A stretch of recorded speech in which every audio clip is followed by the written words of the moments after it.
आदरणीय मेरे प्रिय दोस्तों, भक्तों और गुरु प्रेमियों, आज आपको सिख धर्म का सिद्धांत, उसका स्वरूप और व्यवहार के बारे में बताता हूँ। दोस्तों, गुरु नानक जयंती के इस पवित्र अवसर पर सिख धर्म का क्या सिद्धांत है, क्या स्वरूप है और कैसा व्यवहार है, आपको पता होगा या नहीं पता है तो आप इस सूक्ष्म वृत्तांत में सुन लीजिए। यह वृत्तांत लगभग 7-8 मिनट का होने वाला है। आपसे विनती है कि बने रहिए इस वृत्तांत के अंत तक। तो दोस्तों, इस वृत्तांत को शुरू करने का इजाज़त दीजिए। दोस्तों, इस वृत्तांत को शुरू करता हूँ। दोस्तों, भक्तों और गुरु प्रेमियों, धर्म चाहे कोई भी हो, हर मनुष्य का धर्म उसके जीवन का आधार होता है। धर्म मनुष्य को न केवल शुद्ध, सात्विक और सार्थक जीने को की युक्ति सिखाता है, बल्कि सांसारिक समस्याओं का आध्यात्मिक समाधान भी प्रस्तुत करता है। दुख और संकट की घड़ी में धर्म मनुष्य को आत्मिक बल प्रदान करता है।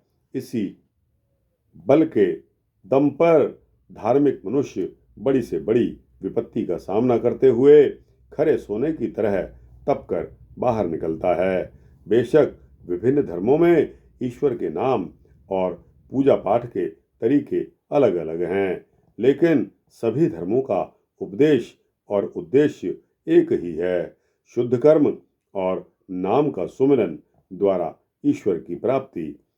5वें सिख गुरु साहब श्री गुरु अर्जन देव जी ने गुरु ग्रंथ साहब के जो संकलन करता है, अपनी वाणी सुखमनी साहब में लिखा है, सर्ब धर्म महेश्रेष्ठ धर्म, हरि को नाम जप निर्मल करम। यानी कि गुरु अर्जन देव जी गुरु तो सिखों के हैं, लेकिन बात किसकी कर रहे हैं कि हरि के नाम का जाप और निर्मल कर्म। काम जो कर्म है शुद्ध कर्म होना चाहिए और नाम सुमिरन ईश्वर का होना चाहिए। तो दोस्तों, कितनी अच्छी बात है कि सिख धर्म, सिख पंथ किसी एक आदमी का नहीं है, यह सभी मानव मात्र के लिए लागू होता है। अर्थात हरि के नाम का जप और शुद्ध कर्म करना ही सर्वश्रेष्ठ धर्म के अंतर्गत आता है।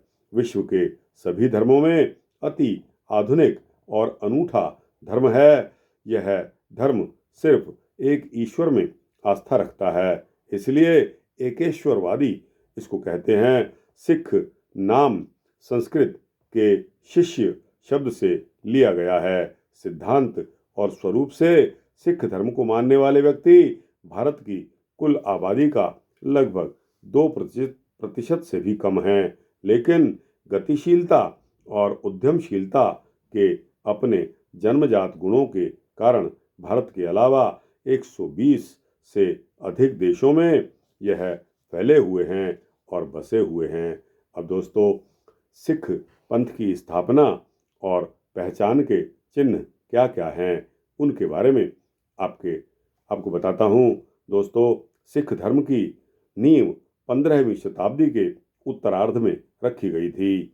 श्री गुरु नानक देव जी इसके संस्थापक एवं अन्य गुरु 9 गुरु में पहले गुरु थे। गुरु नानक साहब 8वें गुरु साहब श्री गुरु हरकृष्ण को छोड़कर जो बाल्यावस्था में गुरु बन गए थे और बाल्यावस्था में ही परलोक सिधार गए थे।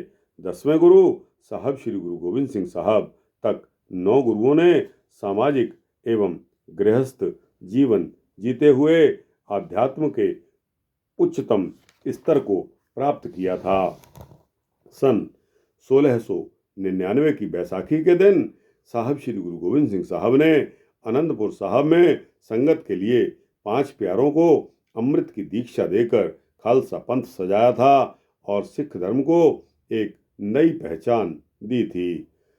सिख की विशेष पहचान का वर्ण से शुरू होने वाले 5 ककारों यानी कि 5 का, जिनको धार्मिक चिन्ह कहा जाता है, ये 5 का हैं केश, कंघा, कच्छा, कड़ा और कृपाण। गुरु गोविंद सिंह साहब द्वारा प्रत्येक सिख के लिए निर्धारित इन 5 ककारों का अपना विशेष महत्व है। केश परमात्मा की देन द्वारा प्रत्येक सिख के लिए निर्धारित इन ककारों का अपना विशेष महत्व है। केश परमात्मा की देन और गुरु की निशानी है, इसलिए सिख के लिए केश काटना या केशों को कतरना, बालों को कतरना वर्जित है। कंघा केशों की प्रतिदिन सफाई के लिए निर्धारित किया गया है। कच्छा शरीर के गुप्त अंगों को ढकने के लिए और सिख को सदा शुद्ध सात्विक जीवन जीने का स्मरण करवाने के लिए है। चौथा जो का है इसको ककार कहते हैं। चौथा ककार है कड़ा, हमेशा दाएं हाथ में पहना जाता है।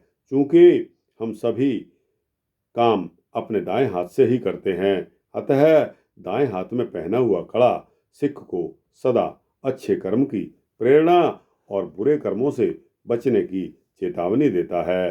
कृपाण आत्मरक्षा के साथ साथ असहाय, दुर्बल और पीड़ितों की अत्याचार से रक्षा के लिए निर्धारित की गई है।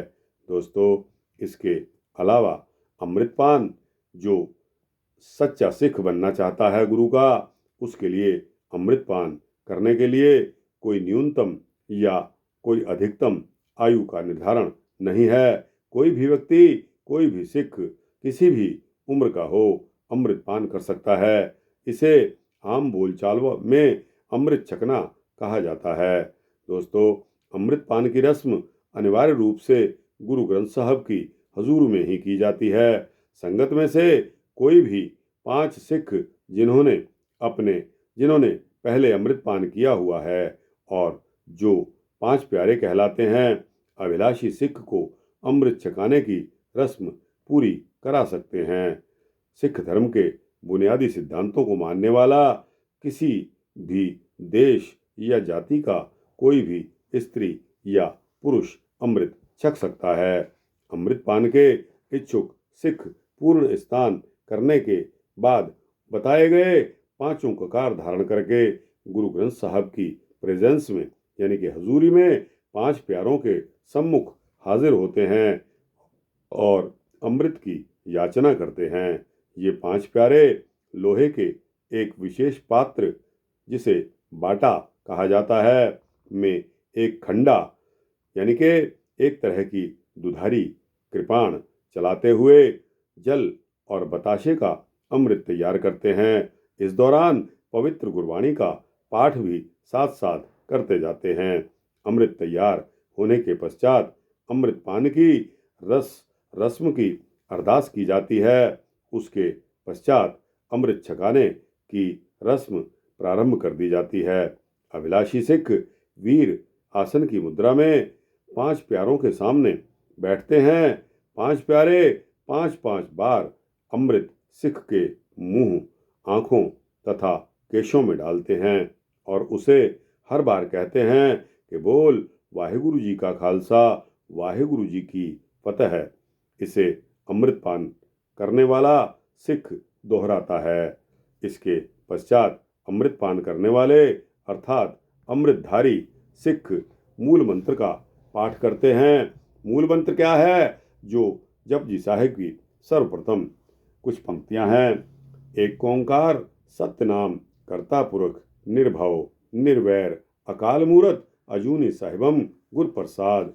इसके बाद 5 प्यारों में से कोई एक सिख अमृतधारी सिखों को सिख धर्म के बुनियादी सिद्धांतों को बताता है। उन्हें बताया जाता है कि आज से आपकी पिछली जात, पिछला कुल, पिछला गोत्र, पिछला मजहब समाप्त हो गया है। अब आपके धार्मिक पिता केवल और केवल श्री गुरु गोविंद सिंह साहब हैं और धार्मिक माता साहिब कौर हैं। आपका जन्म स्थान केसगढ़ साहिब है और आप अनंतपुर के वासी हैं। आप सभी एक ही पिता के पुत्र होने के नाते आपस में और सभी अमृतधारी सिखों के धार्मिक भाई हैं। एक अकाल पुरुष के अलावा आप किसी भी अन्य इष्ट देव के या अवतार के या पैगंबर की पूजा नहीं करेंगे। प्रतिदिन नियम से इन वाणियों का पाठ करेंगे। कौन कौन सी वाणी हैं? इनमें जपजी साहिब, जाप साहिब, सवैये साहब, सौदर साहब, सौदर रहराज साहब एवं सोहिला साहब। अमृतधारी सिखों को यह आदेश भी दिया जाता है कि वे पांचों ककार हमेशा धारण करेंगे और 4 कठोर वर्जित बातों, जिनको कुरहत कहा जाता है, इनका सख्ती से पालन करेंगे। ये हैं कि केस कभी नहीं काटेंगे, हलाल यानी कि कुट्ठा जिसको कहा जाता है नहीं खाएंगे, जो कि दूसरे धर्म के लोग खाते हैं। दोस्तों, दूसरे धर्म के लोग जीव को तड़पा तड़पा कर मारते हैं। यह हमारे धर्म ने नहीं सिखाया। अगर हलाल खा लिया तो धर्म भ्रष्ट हो गया। हमको झटका खाने का आदेश है। अगर आपको मांस ही खाना है तो किसी जानवर को तड़पाने का आपके पास कोई राइट नहीं है, कोई अधिकार नहीं है। एक तो आप उसकी जान ले रहे हैं और दूसरा उसको तड़पा रहे हैं। अगर आपने खाना ही है तो उसको एक ही झटके में खत्म कर दो और उसका मांस खा लो। यह बताया गया है। पराई स्त्री या पराये पुरुष का गमन नहीं करना, तंबाकू का सेवन कभी नहीं करना। इन नियमों में से सिख के हाथों जाने अनजाने अगर किसी नियम का उल्लंघन हो जाता है तो वह पुनः 5 प्यारों के समक्ष हाजिर होकर की गई गलती के लिए क्षमा याचना करता है। 5 प्यारे आपस में मंत्रणा करके उस प्रार्थी सिख को उपयुक्त दंड देते हैं, जिसे तनख्वाह लगाना कहा जाता है। इसमें गुरुद्वारे के लंगर में जूठे बर्तन मांजने, पानी पिलाने आदि जैसी सेवाएं लेकर या आर्थिक दंड देकर जो गुरुद्वारे की गुल्लक में जाता है, कोई भी दंड दिया जा सकता है। सजा पूरी कर लेने पर अरदास करके उसकी भूल को बख्श दिया जाता है और भविष्य में चेतावनी दे दी जाती है कि ऐसी भूल फिर दोबारा नहीं करना। तो दोस्तों, कितना सुंदर अमृतपान सिख मर्यादा आपको मैंने बताई। आपका दिमाग की बत्ती जल गई होगी। तो दोस्तों, सिख धर्म का क्या सिद्धांत है, क्या स्वरूप है और क्या व्यवहार है, यह वृतांत आपको कैसा लगा, यहाँ समाप्त होता है। अच्छा लगा हो तो इसको लाइक और शेयर करते हुए अपने दोस्तों, भक्तों, मित्रों, जिज्ञासुओं तक इसको अवश्य पहुँचाना। कमेंट सेक्शन में अपनी राय जरूर देना और इस चैनल को सब्सक्राइब करेंगे तो आपको इसी तरह के सूक्ष्म भक्ति वृतांत मिलते रहेंगे। वाहिगुरु जी का खालसा, वाहिगुरु जी की फतेह।